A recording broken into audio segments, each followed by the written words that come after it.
Okay, भाई, how are you, Anurag? Fine भाई, सब बढ़िया। Okay. So we got recommended from Guwahati, right? Yes. And last time we got conference out from where? Gandhinagar, 3 FSB Gandhinagar. First, tell me that from last SSB to this SSB, how you improved. भाई, सबसे पहले तो मैंने अपनी approach change कर दी। जैसे पिछली बार जब मैं एसएसबी के लिए गया था, तो उस टाइम जो भी प्रोसेस चल रहा था, दिमाग में बस ये था कि बस रिकमेंड होके आना है, रिकमेंड होके आना है, रिकमेंड होके आना है। उस चक्कर Desperation था थोड़ा में सा. हाँ, वो बहुत ज़्यादा था उस टाइम। तो उस वजह से उस टाइम परफॉर्मेंस उतनी अच्छी जा नहीं पाई जितनी जानी चाहिए थी। इस बार मतलब मैंने मेनली वही चेंज कर दिया कि इस बार टेस्ट दो, सब पता है कि क्या करना है, कैसे करना है, चिल होके देना है। और एक का अगर खराब भी जाए तो वो दूसरे पे इफेक्ट नहीं करने देना। Exactly. मेन मैंने ये चेंज करा। और तुमको क्या लगता है कि पिछले वाले एसएसबी में जिस पे कॉन्फ्रेंस आउट हुए थे उसमें कहाँ मिस्टेक रहेगी? उस टाइम मेरे को लगा कि मेरा साइक का पार्ट उस टाइम अच्छा गया कि लाइक मतलब मैंने साइक में सब कुछ अच्छा कर लिया था, मतलब एवरेज अबव एवरेज कर लिया था। इंटरव्यू और जीटीओ के टाइम पे मेरी परफॉर्मेंस उतनी अच्छी नहीं रह पाई कि लाइक जितनी जीटीओ और इंटरव्यू में रहनी चाहिए थी। इंटरव्यू में सामने इंटरव्यू क्वेश्चन पूछ रहा है, मैं उसको जवाब दे रहा हूँ, बट वो एक वैसे जवाब दे रहा हूँ कि जैसे वो किसी दीवार से बात कर रहा है कि प्रेजेंस नहीं है, ह्यूमन प्रेजेंस नहीं है सामने। एक मेरे को वो लगा। और जीटीओ में भी मैं कुछ खास इम्पैक्ट कर नहीं पाया। पीजीटी, एचजीटी, ये सारे टास्क के टाइम पे मैं लोड ही बन रखा था। मैंने लोड पकड़ रखा था और मैं लोड की तरह जैसे ग्रुप वाले चल रहे, ग्रुप वालों के साथ पीछे पीछे चल रहा हूँ। जीडी में भी उस वजह से थोड़ा पार्टिसिपेशन नहीं था। और जीपी का तो उस टाइम तो कुछ पता ही नहीं था कि जीपी में फॉर्मेट कैसा है, क्या कैसे लिखना है। तो बहुत प्रॉब्लम थी पिछली बार। और इसको तुमने इस अटेम्प्ट से जाने से पहले इम्प्रूव किया, राइट? हाँ। सो अरे यार, चलो पहले पीपीटी की बात करते हैं यार. चलो, I was a fresher, you know what I feel PPT is easy because GD थोड़ी इजी होती है, लोग चिल्लाते कम है. इस अटेम्प्ट में तुम गए होगे तो you are a repeater, right? So how you managed your group discussion in this particular SSP? Because obviously the screening rate is very low talking about NDA. So tell me that how you cope up with all these things, how you improve yourself so that you get screening this time. सबसे पहले तो main मेरा वही था कि OIR तो सबसे हो जाता है। फिर उसके बाद मेन दिक्कत रहती है कि स्टोरी तुम कैसे लिख रहे हो, क्योंकि स्टोरी से ही सब कुछ कनेक्टेड है। अगर स्टोरी में कॉन्फिडेंस आ गया है तो नरेशन भी अच्छा जाएगा और ग्रुप में पार्टिसिपेट भी अच्छा हो जाएगा। तो मेरा मेन फोकस ये था कि स्टोरी अच्छी लिख दूंगा एक, तो सेल्फ कॉन्फिडेंस खुद ही में आ जाएगा कि बस अब स्टोरी अच्छी हो गई है। तो नरेशन की बहुत प्रैक्टिस कर रहे थे इस बार की, मतलब ऑलमोस्ट 15-20 पीपीटी करके जा रखा था मैं इस बार। ग्रुप के साथ डिस्कशन भी 15-20 बार कर रखा था, तो कॉन्फिडेंस था कि बोल लूंगा चाहे जैसा भी ग्रुप आए। और फॉर्चुनेटली इस बार ग्रुप भी बहुत अच्छा मिला था मेरे को। जैसे मतलब बोलते हैं कि रिपीटर्स में एकदम बोलने का मौका नहीं मिलता, तो इस बार था, थोड़ा मौका मिल गया था बीच बीच में। जैसे जब ग्रुप डिवाइड हुए थे 2 ग्रुप में, तो मेरा जो सब ग्रुप था उसमें मौका मिल गया था अच्छा खासा बोलने का। तो स्क्रीनिंग में फिर ऐसा था, मतलब फुल कॉन्फिडेंस भी नहीं था कि स्क्रीन हो ही जाऊंगा, क्योंकि पता नहीं रहता उसमें कि कब किस्मत क्या कैसे हो जाए। बट ये था कि परफॉर्मेंस अच्छी गई है, ऐसी खराब नहीं गई है कि कहीं मतलब ऐसे लैग करके आऊं मैं। And after that, psych कैसा गया इस बार तुम्हारा? इसकी बारे में कंपैरिजन. पिछली बार के कंपैरिजन में थोड़ा बोलूंगा कि थोड़ा बिलो एवरेज गया है, क्योंकि इस अरे बार यार. मतलब मेरे को ऐसा लग रहा है कि लाइक मतलब मैंने स्टोरीज वगैरह कर रखी थी प्रैक्टिस पर, वो वहां पे जो बतानी, जैसे मतलब उसी टाइम जो आया दिमाग में कि हाँ इसमें ये लिख सकता हूँ तो वो लिख दिया। अब बाद में जाके जैसे बच्चे आपस में डिस्कस कर रहे होते हैं, तो उनका सुन के लग रहा था यार कि इन्होंने तो बहुत बढ़िया ही लिख रखा है कुछ खास। फिर डब्ल्यू और एस भी ठीक ठाक कर ली थी। और एच डी इस बार मैं पहले से प्रिपेयर करके लेके गया था। पिछली बार मैंने एच डी प्रिपेयर नहीं कर रखा था, इस बार मैं प्रिपेयर करके लेके जा रखा था कि एक मतलब स्ट्रक्चर की कैसे लिखना है एच डी वगैरह। तो स्ट्राइक मतलब एवरेज गया है मतलब इस बार। एक मिनट देना, मैं फोन रख के क्या लिया.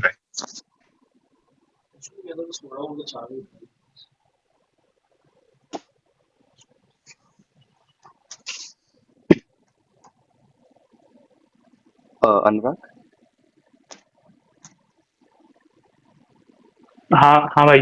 भाई ये वाला पार्ट हम कट कर देंगे एडिट करते टाइम, बट थोड़ा थोड़ी बात करते हैं जब तक अविनाश गया। हाँ हाँ अविनाश चुपचाप बैठा हाँ रहे, हाँ, वो कर ठीक है। देंगे। This okay is okay. Your second attempt, मतलब अभी you pass out of 12th this year only ना? Yes. Okay. And did you take training from somewhere या फिर ऐसे ही गया था तू?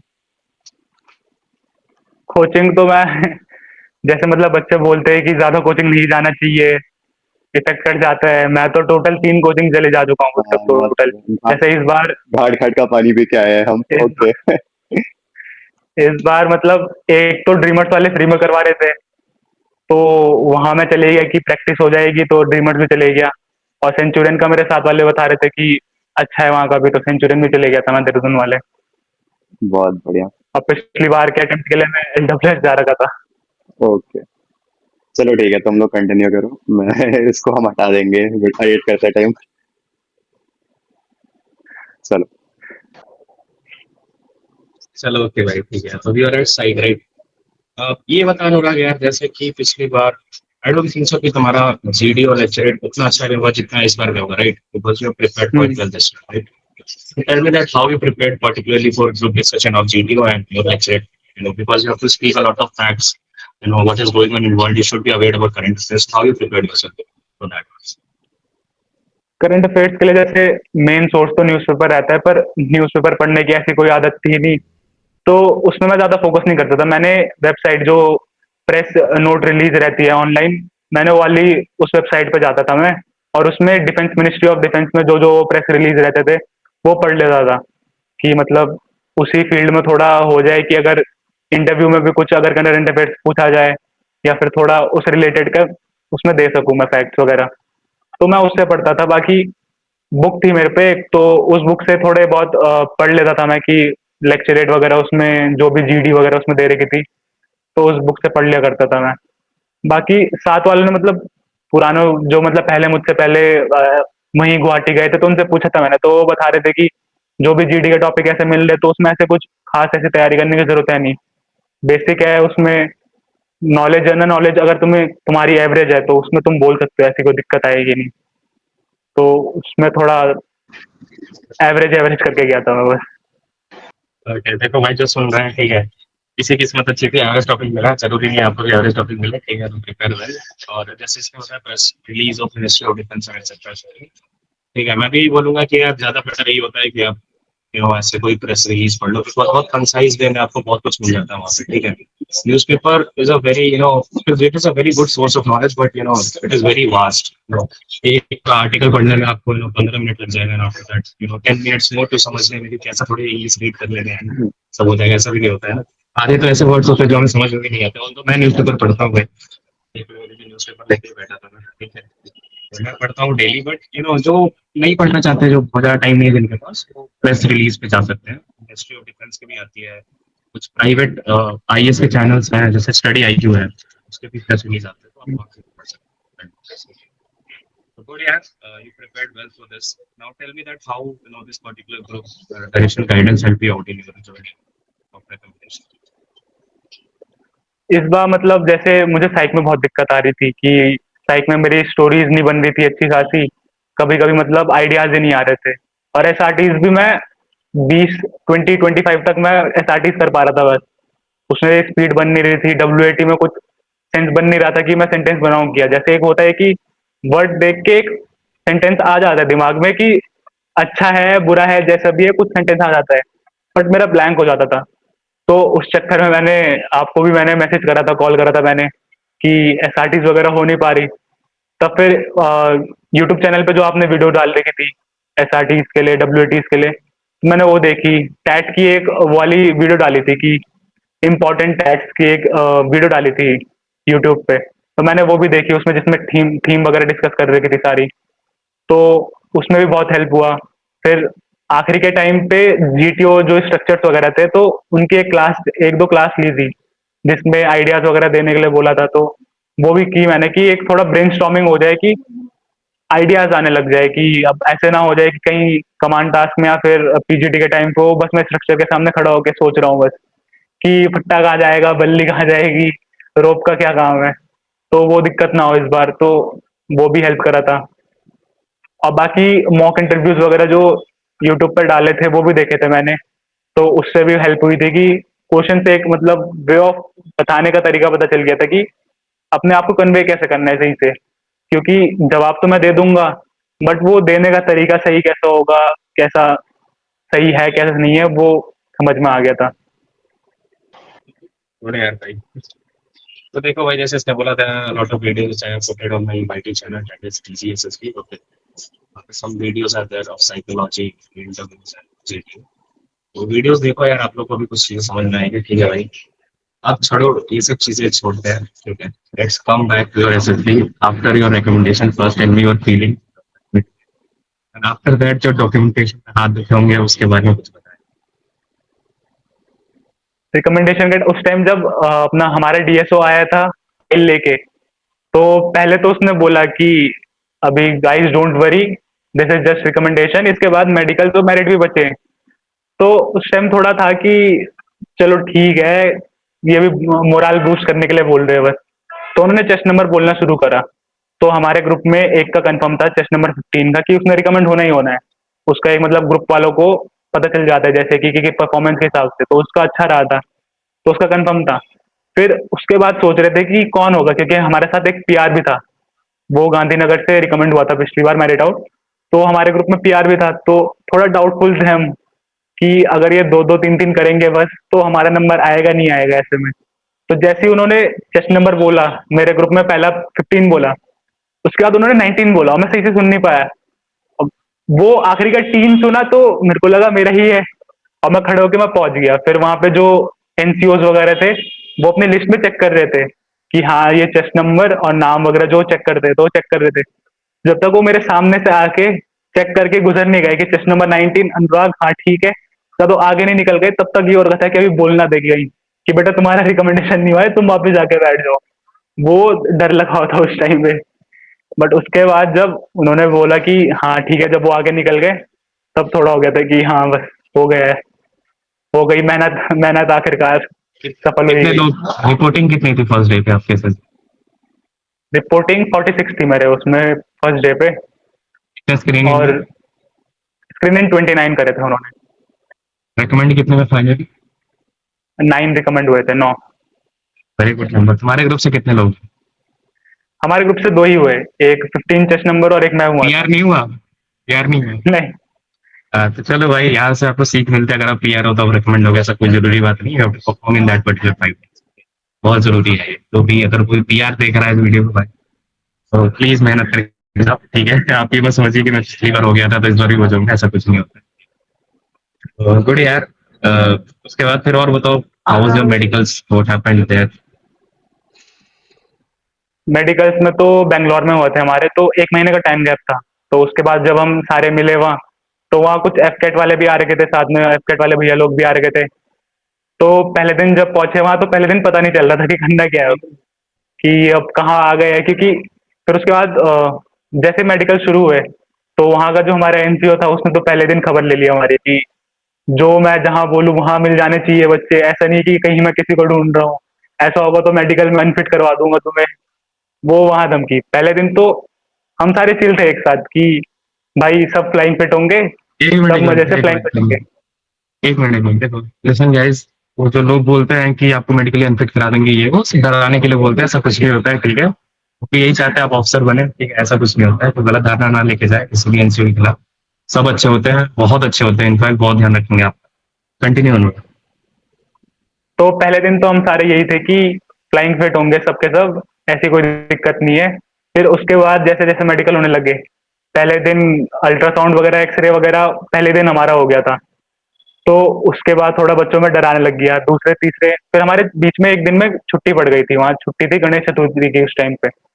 तो हमारी कॉन्फ्रेंस एक दिन लेट हुई।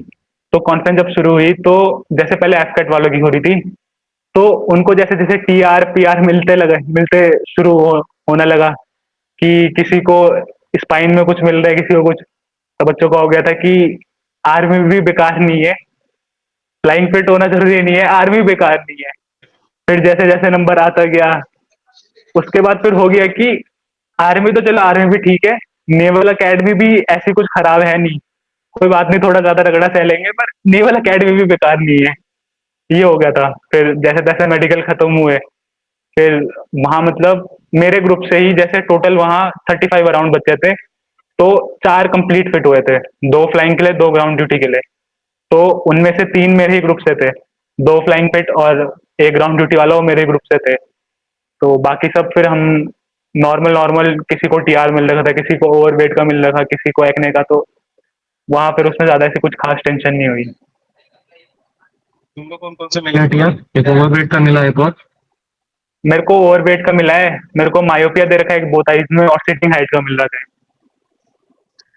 चलो भाई, ऑल द बेस्ट, वो सब क्लियर हो जाएगा नॉर्मल टीआर से, कोई बात नहीं। ठीक है। स्पाइन का टीआर नहीं मिला है ना? स्पाइन या फिर कुछ और? नहीं, स्पाइन हाँ, तो, तो फिर स्पाइन का ही डर लगा हुआ था शुरू से कि स्पाइन में कुछ निकल ना जाए, क्योंकि जैसे बोलते हैं ना कि लंबी हाइट होने से रिस्क हो जाता है थोड़ा, कि कभी अगर हल्का सा कुछ हो गया। अब स्पाइन में कुछ नहीं दिया उन्होंने, आंखों का दे दिया है, तो अरे वही कोई है। ना यार, चेक करा लिया ना, वो ठीक हो जाएगा, डोंट वरी। हाँ वो, ठीक है। ओके।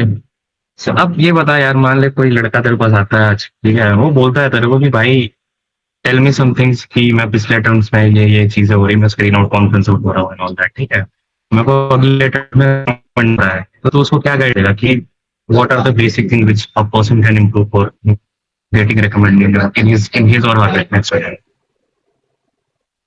भाई रिकमेंडेशन के लिए तो मैं ऐसे क्या बोलूँ, क्योंकि वही है कि बस जो तुमने जो प्रैक्टिस करी है, जो तुमने गाइडेंस ली है, उस पे काम करना और अच्छे से उसको रिफाइन करना और ज़्यादा, कि ऐसा ना हो कि अगर किसी ने तुम्हें बोल दिया कि हाँ चलो तुम्हारी साइक ठीक है, तुम्हारा इंटरव्यू में तुम्हारा अच्छा है, कर देगा रिकमेंड, तो ऐसा नहीं है कि तुम फिर उसे उसी लेवल पे छोड़ रहे हो, उससे थोड़ा और इम्प्रूव करो, उसे रिफाइन करो और ज़्यादा। और प्रिपरेशन और प्रैक्टिस तो छोड़ना ही मत। अगर तुम प्रैक्टिस छोड़ दोगे बीच में, तो वो फिर वहां जाके तुम्हारी वो फुल परफॉर्मेंस आ नहीं पाएगी। और जितना ज्यादा हो सके ग्रुप में और प्रैक्टिस करो, क्योंकि मेरा तो मानना यही है कि नए नए लोगों से जितना तुम प्रैक्टिस करोगे उतना अच्छा है, क्योंकि अब तुम्हें पता नहीं है कि तुम्हें एसएसबी में जाके कौन मिलेगा, कौन कैसा मिलेगा। क्योंकि कुछ होते हैं कोऑपरेटिव निकल जाते हैं, कुछ होते हैं कि वो भी डेस्परेशन आ जाता है उनमें भी बहुत ज्यादा। तो उससे कोप अप करने के लिए कि कहीं ऐसा ना हो, और फिर वो भी थोड़ा माइंड में रखना कि परफॉर्मेंस अपनी उस हिसाब से रखनी है जैसे तुम्हारा ग्रुप है। अगर ग्रुप में सबके सब बहुत अच्छे परफॉर्मेंस करवा लें, तो तुम फिर अपना एवरेज लेके नहीं चल सकते, कि तुम एवरेज कहीं तुम्हारा डोमिनेशन ना हो जाए, तुम ये सोच के नहीं चल सकते कि तुम्हारा, क्योंकि फिर ग्रुप के हिसाब से तुम्हारा फिर परफॉर्मेंस लो हो जाएगी। मेरा मानना ये है, this can help a lot. तो एक बात बता, जैसे तुमने मेंशन किया था that you have watch some videos of YouTube जो मैंने बनाया था, राइट? तो एक बात बताओ, उसमें जो चीजें मैंने बताई कि कैसे इम्प्रूव कर सकते हैं, वाइल्स मतलब राइटिंग स्पीड से लेके quality of sentences and all that, तुमने उसको इम्प्लीमेंट किया था उस पर, राइट आफ्टर दैट? हाँ, मैंने वो शुरू कर दिया था। मैंने जैसे मेरे पे बुकलेट पड़ी हुई थी एसआरटीज की, जैसे एसआरटीज में ज्यादा कर नहीं पा रहा था, तो एसआरटी की एक बुकलेट पड़ी थी मेरे पे। तो मैं उससे लिखने लग गया पहले, मतलब एनालाइज करके, कि जैसे आपने ही बोला था कि टाइम लेके लिखो। टाइम ज्यादा लग रहा है, कोई बात नहीं, एक बार मतलब अपने हाथ में वो फ्लो बैठा दो कि तुम्हारा सॉल्यूशन वैसे ही निकले, कि जैसे एसआरटी का 1 1.5 लाइन में निकले तुम्हारा सॉल्यूशन, ऐसे नहीं कि तुम बहुत लंबाई खींच रहे हो। जो पॉइंट पॉइंट लिखना है, कॉमा कॉमा करके लिखना है, उसकी प्रैक्टिस करो पहले। क्योंकि अगर तुम ऐसा सोचोगे कि बस अच्छा ये पता चल गया और डायरेक्ट लिखना शुरू कर दोगे, तो वही होगा कि तुम 30 मिनट पे 30 ही कर पाओगे, उसमें टाइम लग जाएगा। पर अगर तुम टाइम लगाओगे थोड़ा पहले, ले लो जितना टाइम लग रहा है, 1 घंटा लग रहा है करने में, तो लगाओ पहले। फिर उससे तुम्हारी एक राइटिंग स्पीड भी बढ़ेगी, उसके बाद सॉल्यूशन लिखने का एक हाथ में वो फ्लो बैठ जाएगा, कि तुम फिर उसी तरीके से वो सॉल्यूशन सोचोगे। जैसे वे होता है कि अब कोई एसआरटी है, तो उसमें बहुत लंबा चौड़ा लिख सकते हैं, that he will first go there and then do this. तो उससे बढ़िया ही विल डू, ये कैसे मतलब कॉमा कॉमा करके जितना शॉर्ट में लिख सकते हो उतना शॉर्ट में लिख दो, क्योंकि 30 मिनट होते सफिशियंट है, पर ज्यादातर नहीं कर पाते 30 मिनट में कंप्लीट। कितने स्टार्टिंग किए थे तुमने इस बार? एसआरटी इस बार मतलब ऑलमोस्ट डबल कर दिया था मैंने अपना नंबर, जैसे मतलब मैं 20-25 कर पा रहा था, तो उससे डबल हो गया था, अराउंड 45 कम करके आया था मैं लगभग, 45 to 47। तो भाई देखो, जैसे इसमें बताया यार, ट्राई करो एसआरटी को फॉर्मा यूज करो, और पास्ट टेंस में लिखना है एसआरटी, ठीक है, विल नहीं लगाना सर, ठीक है, पास्ट टेंस में लिखना है, ओके। और 45 anything ever 40 is good. Okay, लोग 27 पे भी रिकमेंड हो जाते हैं, बट ट्राई करो 40 लिखने का। अच्छा लगता है थोड़ा दिखने में भी, क्योंकि दो तीन पेजेस होते हैं एसआरटी के, 1 2 3, और आपके 2 पेजेस भी नहीं भरे हैं तो फिर वो बोलेगा साला ये तो सिचुएशन के खिलाफ कुछ एक्शन ही नहीं ले पा रहा है। ठीक है, वो एक स्पीड ऑफ डिसीजन होता है कोई फैक्टर्स में, तो आपके स्पीड ऑफ डिसीजन पे क्वेश्चन मार्क आ जाता है थोड़ा। ट्राई करो कि 40 कम से कम लिखो आप हमेशा। हाँ, एक मिनट।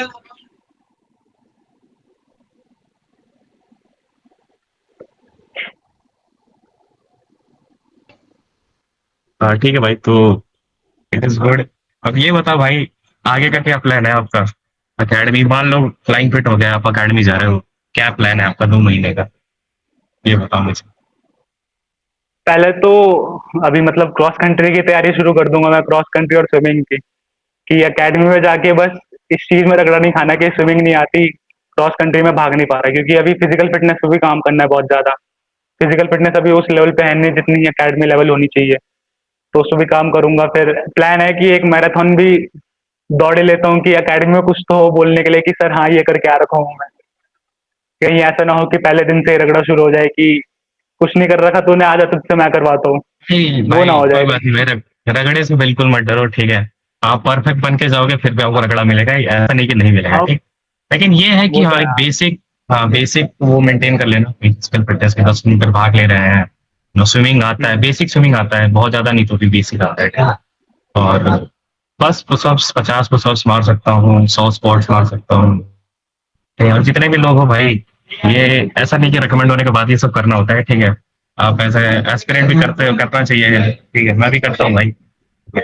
तो आई मीन एनसीसी हॉस्टल तो वहाँ भी कराते हैं, ठीक है। तो आप नॉर्मल लाइफ में भी एक्सरसाइज को लो, बिकॉज हमसे नो मतलब 90% चांसेस है कि आपसे आपका डेली रूटीन पूछेगा एक ऑफिसर, ठीक है। अगर आप उसको अपना डेली रूटीन में बता रहे हो कि सुबह उठ के 6:30 से 7:30 एक्सरसाइज करता हूँ मैं, और आप हो सब 75 kg के, ठीक है, एकदम ऐसे हो, एकदम मोटे से, फिर बोलेगा बेटा तुम रोज 1 घंटे एक्सरसाइज करते हो, तुम्हारी बॉडी तो लग नहीं रहा है मुझे, ठीक है। तो एक अच्छी सी बॉडी मेंटेन करके जाओ, क्योंकि नो ना ही मतलब ये सिर्फ इंटरव्यू में बोलने के लिए नहीं, एक जीओआर करके होता है आपके जीटीओ में। अगर आप फिजिकल फिटनेस अच्छी है ना, तो वहाँ पे आप बहुत ज्यादा सपोर्ट कर सकते हो अपने टीममेट्स को, और ये जीटीओ देखेगा कि आप किसी को अपने कंधे पे उसको किसी पैर रख के उसको ऊपर चढ़ा रहे हो दीवार, ठीक है। तो इससे बहुत पॉइंट्स मिलते हैं यार, कि you are very helpful towards your member of the team, ठीक है। Physical fitness is very important for defence aspirant, what I feel, ठीक है। मैं भी मेंटेन करता हूँ, अभी मेंटेन। और यार your journey is very inspiring भाई, ऑल द बेस्ट। बट मेरे एक एडवाइस है तुमको, do not stop over here, ठीक है। स्टार्ट, हम्म, मतलब जो कर रहे हो करो, एंजॉय करो अपनी लाइफ को भाई, और टीआर क्लियर कराने की कोशिश करो अपने, जो भी टीआर मिले थे, along with that start reading for again next attempt of entry, ठीक है। क्योंकि ये गलती मैंने की थी भाई, इसलिए तुमको सजेस्ट कर रहा हूँ, प्लीज पढ़ाई करो, ठीक है। ट्राई करो कि अगला एनडीए जब आप दो रिटर्न उसमें मोर देन 400 स्कोर करके फिर से रिकमेंड हो, अगर मान लो इन केस समहाउ तुम अकेडमी नहीं जा पाए, ऑल तो प्लान करके आप चले जाओ, बट अगर नहीं जा पाए तो इसका मतलब रो के बैठना नहीं है, ठीक है। फिर से मेहनत करना, फिर से जाना, फिर से रिकमेंड होना, फिर अकेडमी जाना। The last thing is academy जाना है। इस मतलब हम्म, कोर्स से जा रहे हैं 155 कोर्स से जा रहे हैं, 156 से जा रहे हैं, 157 से जा रहे हैं, मैटर नहीं कर रहा है, ठीक। The last goal is officer बनना है, राइट। तो रुकना मत यहाँ पे। It is a very big achievement that you got recommended, मतलब सिलेक्शन रेशियो एनडीए में I think it is 0.03% according to Google. So very very big thing, but don't stop over here. There is a lot of thing yet to achieve in your life. Okay. So thank you यार भाई for your precious time, and I hope that मैं तुमको uniform में देखूं किसी दिन, ठीक है। So all the best for future, ठीक है। ओवर। थैंक्स भाई। मिलते हैं भाई फिर। जय हिंद, बाय।